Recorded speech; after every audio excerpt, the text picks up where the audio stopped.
tenemos hoy. Bienvenidos entre nosotros, nos gozamos que estén compartiendo este día con nosotros. Bien, decía que vamos a estar honrando a la persona del Señor Jesucristo porque es merecedor de toda gloria, es el único que merece toda la gloria. Vamos a ir a Colosenses, capítulo 1.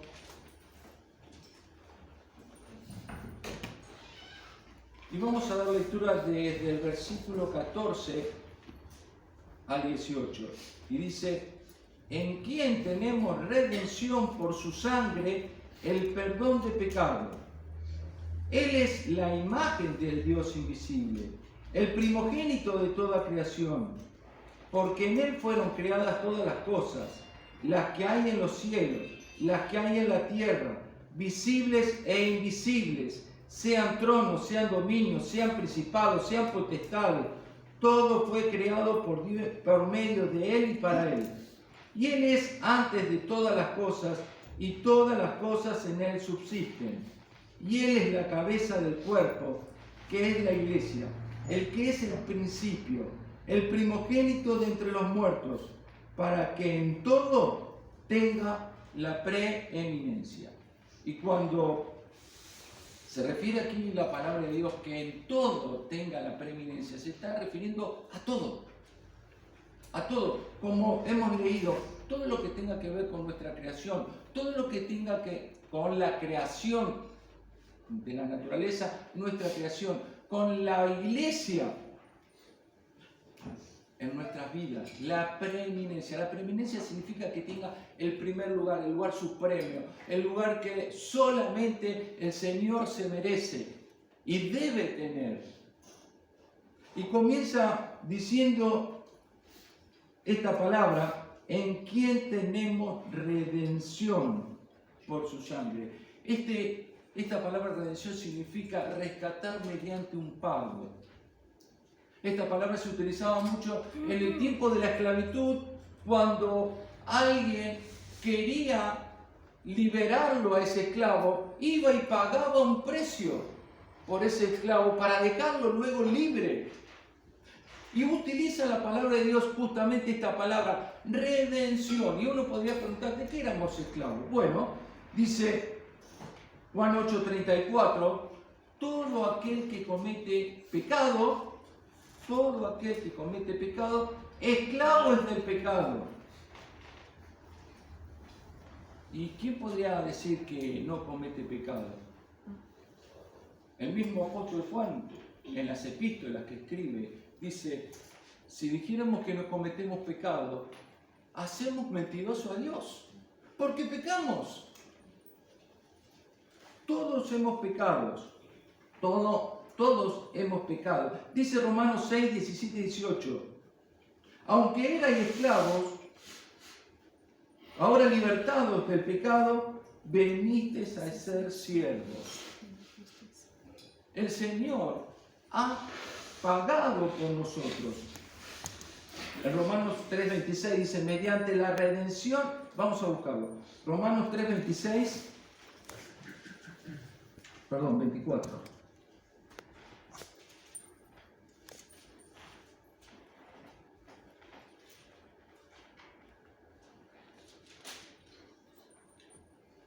Siendo justificados, o podemos leer desde el anterior, por cuanto todos pecaron y están destituidos de la gloria de Dios, siendo justificados gratuitamente por su gracia, mediante la redención que es en Cristo Jesús, a quien Dios puso por propiciación por medio de la fe en su sangre, para manifestar justicia, a causa de haber pasado por alto en su paciencia los pecados pasados. Y ahí tenemos la obra de la redención.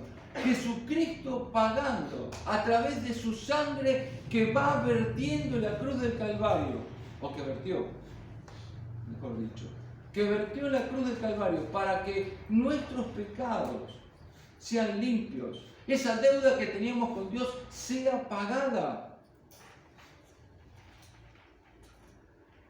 El Señor Jesucristo ha hecho esta redención. a criaturas como nosotros, pecadoras que estábamos lejos de Dios, pero ahora Él nos ha acercado, nos ha dado perdón de nuestros pecados, para que pudiésemos tener la reconciliación con Dios, para que pudiésemos estar bien con Dios.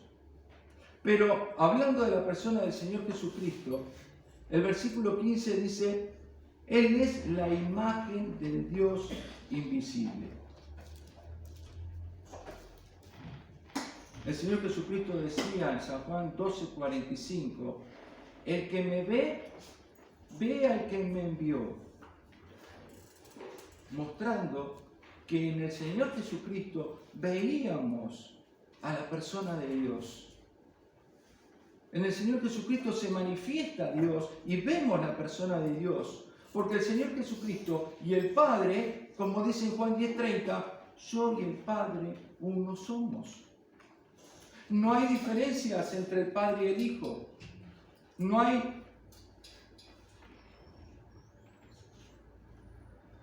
Iba a decir desunidad. No sé si está bien dicho decir desunidad. Pero podemos decir que están unidos en todo criterio, en toda acción, en toda intención. Son uno. Y luego dirá también en 1 Timoteo 3:16, un texto que también nos lleva a ver. 1 Timoteo 3:16 dice: e indiscutiblemente grande es el misterio de la piedad. Dios fue manifestado en carne, justificado en el Espíritu, visto de los ángeles, predicado a los gentiles, creído en el mundo, recibido arriba en gloria. Y nos está hablando de Dios y nos está hablando del Señor Jesucristo. Entonces, Él es la imagen del Dios invisible. Cuando vamos leyendo estas cosas y decir el Señor Jesucristo, estamos hablando del Señor Jesucristo, la persona del Señor Jesucristo, aquel que vino a la tierra a vivir entre nosotros y a entregar su vida por cada uno de nosotros.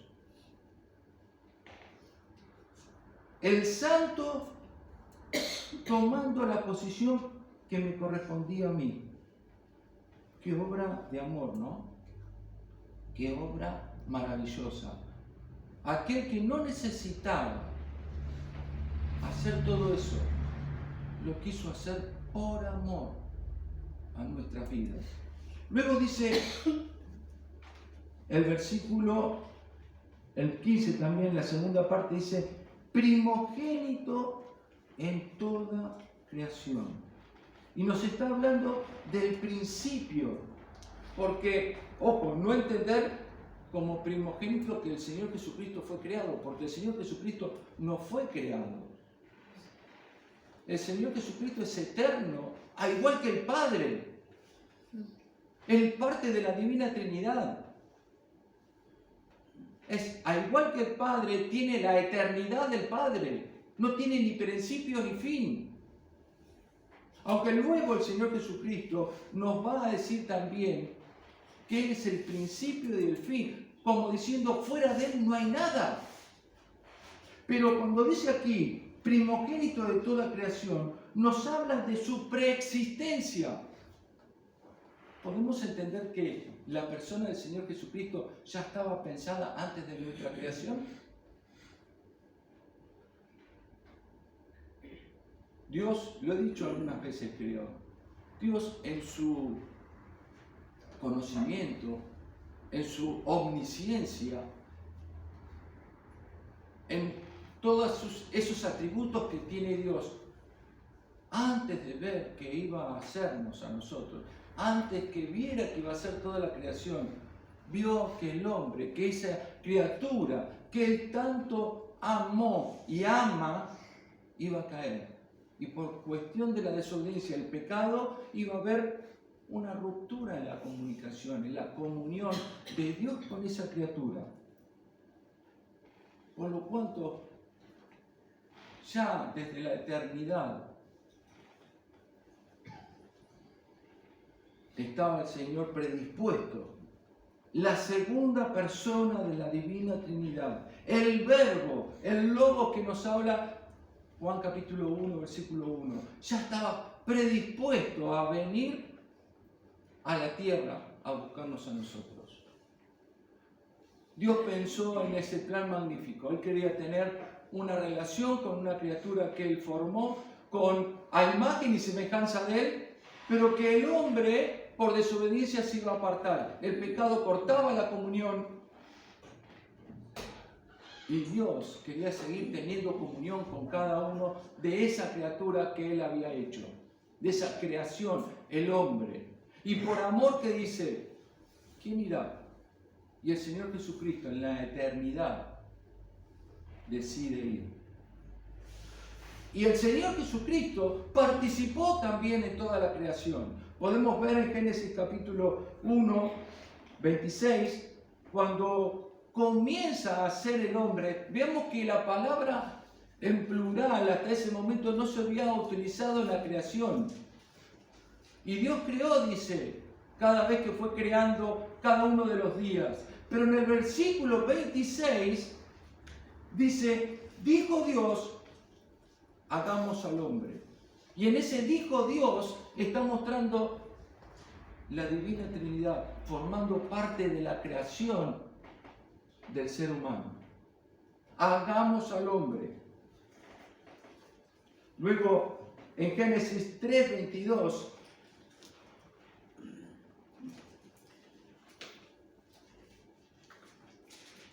Génesis 3:22 dice, y dijo Jehová Dios, he aquí el hombre como uno de nosotros, cuando el hombre ya había caído, de nosotros, utilizando nuevamente la palabra en la tercera persona del plural. Nosotros, está manifestando allí la Divina Trinidad, el Señor Jesucristo, la preexistencia del Señor Jesucristo, el primogénito de toda la creación.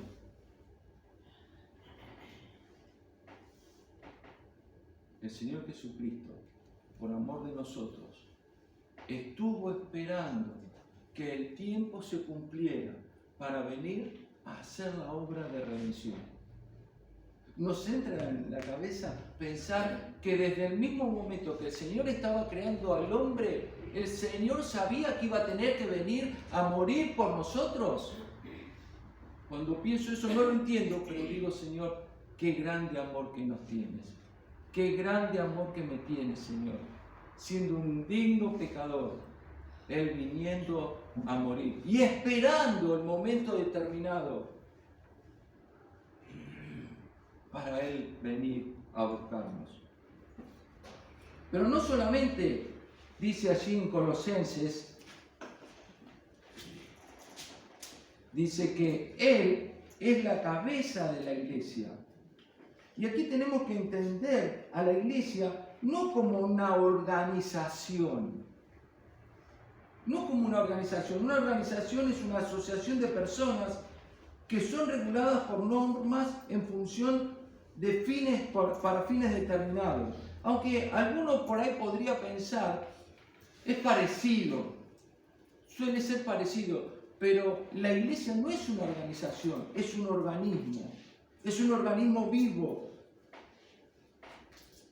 que tiene un conjunto de órganos encargados de realizar un servicio. Y cuando entendemos que es un organismo, entendemos que cada uno de nosotros somos parte de esa iglesia, somos un órgano.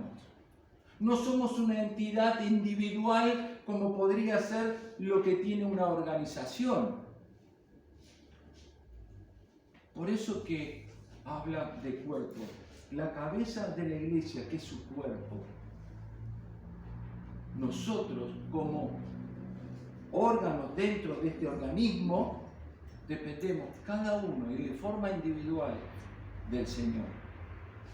El Señor es el que tiene todo el poder. Efesios 1:22 nos va a decir: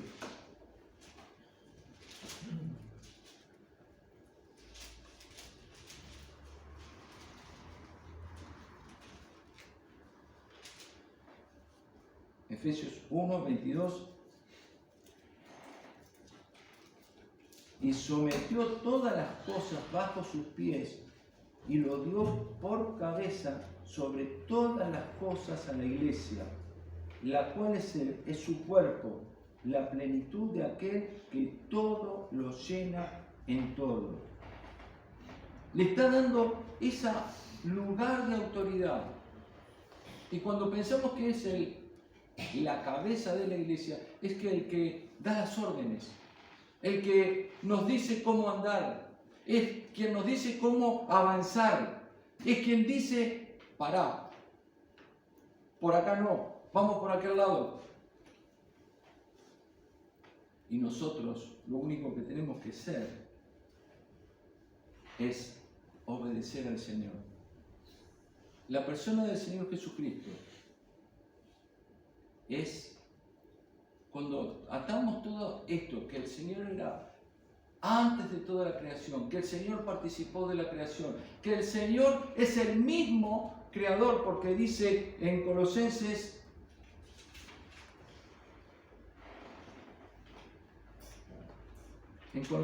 capítulo, que todo fue creado por Él y para Él.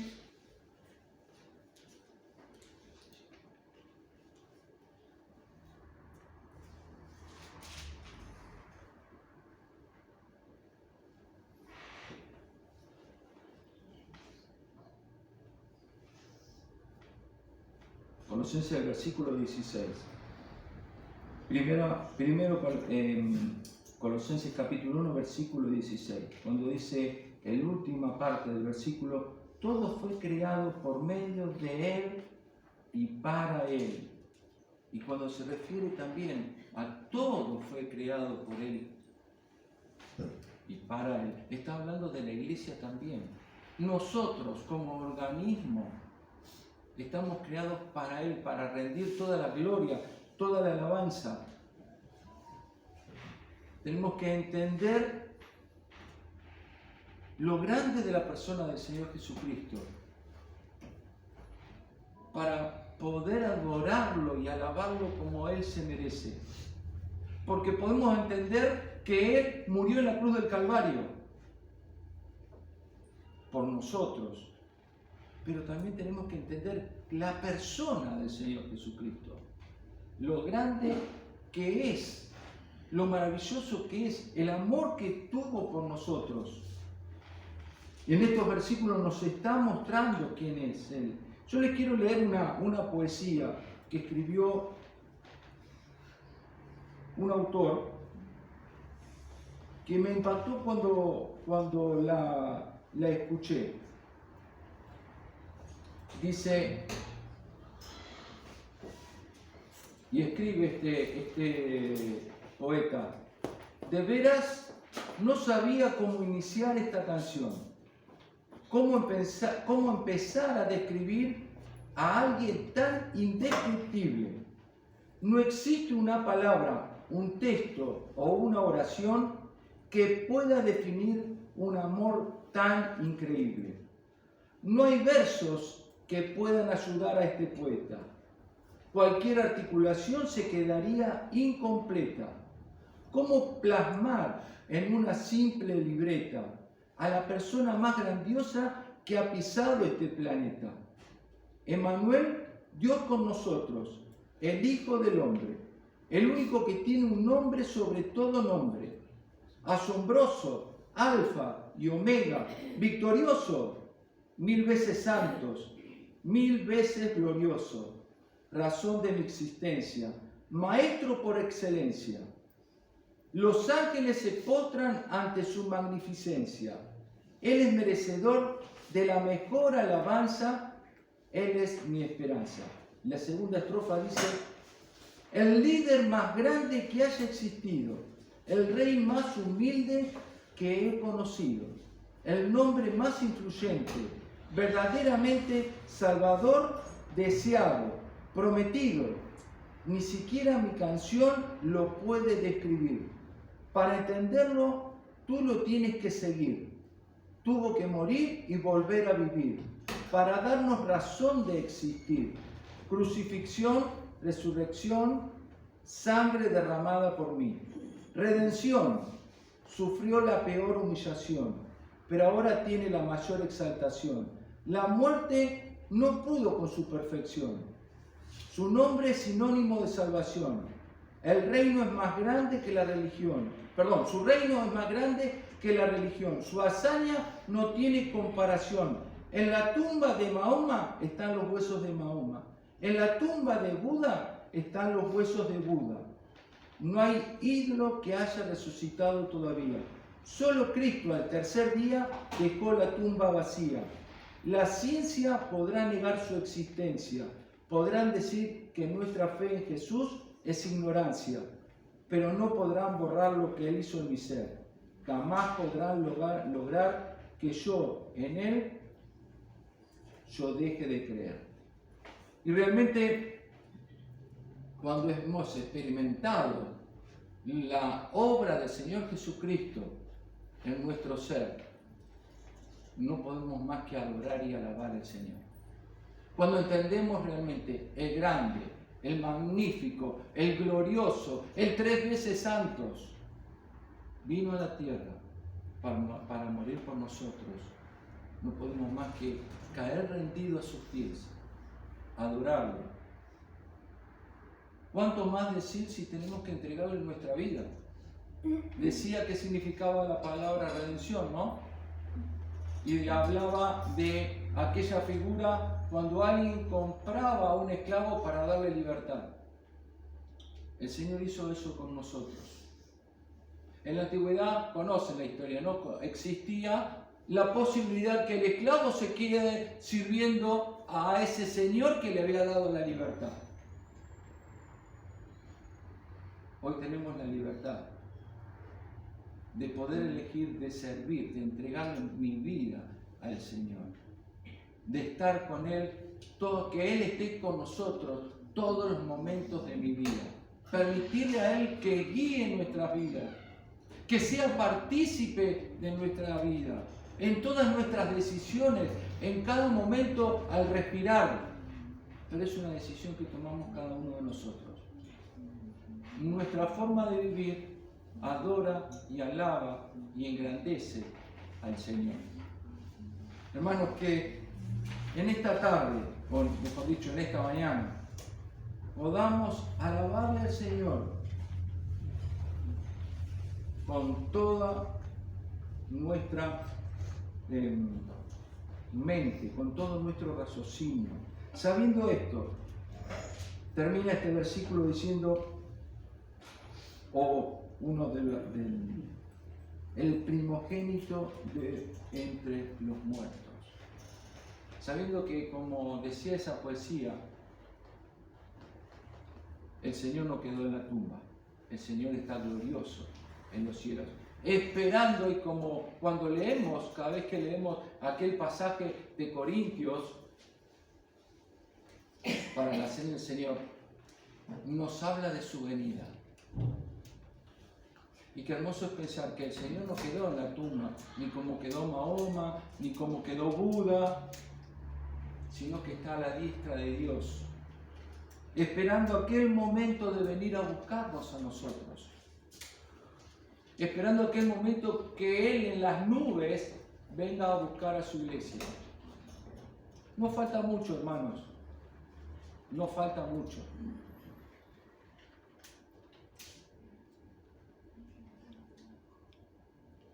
Miren un poquito cómo está la sociedad, las políticas del mundo. Miren cómo nos lleva a aquel gobierno mundial del cual la Biblia ya ha profetizado muchísimos años antes. En otro momento vamos a ver. El mundo cada vez se vuelve peor. Pero si ponemos un poquito la lupa en esta sociedad, vamos a ver que hoy ya vivimos como se vivía en los tiempos de Sodoma y Gomorra. Y decía, cuando los días que venga el Señor Jesucristo van a ser como los días de Sodoma y Gomorra. Ya estamos ahí, a las puertas. Y les quiero contar lo que tiene que ver con la Agenda 2030, que dentro de 7 años lo que quieren imponer para el mundo. Y los gobiernos lo van tomando. Estamos a las puertas de que el Señor nos venga a buscar. Y el primogénito de entre los muertos que resucitó está esperando el momento para venir a sacar a su iglesia de aquella grande tribulación que va a tener que pasar este mundo. Ahora, y hasta ese momento, nosotros tendremos que seguir adorando a nuestro Señor, entregándole nuestra vida, haciéndolo partícipe de nuestra vida. Y nosotros en esta mañana, como hermanos responsables que hemos testificado a través de las aguas del bautismo, que hemos aceptado la fe del Señor Jesucristo, tenemos esa grande responsabilidad y grande privilegio de adorar al único Dios verdadero en nuestra vida y cada momento de nuestra vida. Él nos lo pide. Él nos pide que le adoremos. Pero no quiere obligarnos. Quiere que sea un acto de adoración